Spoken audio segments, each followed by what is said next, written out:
Le Guangxi et ses collines de calcaire, tout au sud de la Chine. C'est là qu'il a élu domicile. Et c'est à l'aube ou au crépuscule qu'on a le plus de chances de l'apercevoir, lorsqu'il n'est pas trop haut perché. Le singe à tête blanche ne se nourrit que de feuilles d'arbres et vit en famille. Cela fait 12 ans maintenant que le professeur Pan et son équipe observent l'animal. Auparavant, il avait étudié les pandas dans une autre région. S'il s'est installé ici, dans cette réserve naturelle, laissée à l'abandon, c'est pour sauver ces singes en voie de disparition. Abattus par les chasseurs qui les vendaient aux riches citadins, amateurs de plats exotiques. Il y a une autre raison, c'est l'abattage des arbres.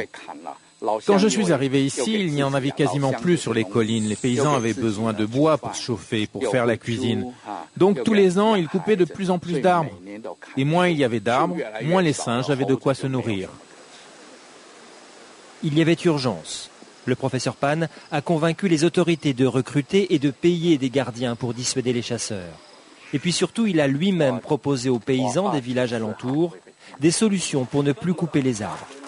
Il les a aidés à trouver des financements pour ces puits qui produisent du méthane à partir de bousses de vache.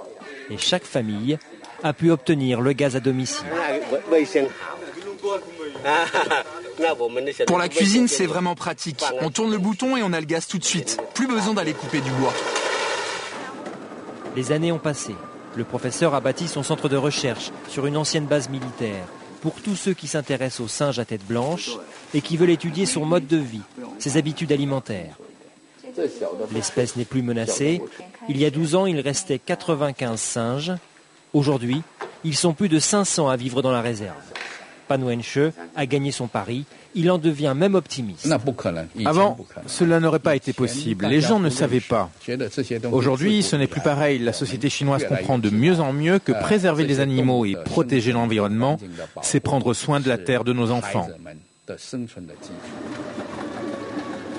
À plus de 70 ans, le professeur Pan n'en a pas encore fini avec les singes.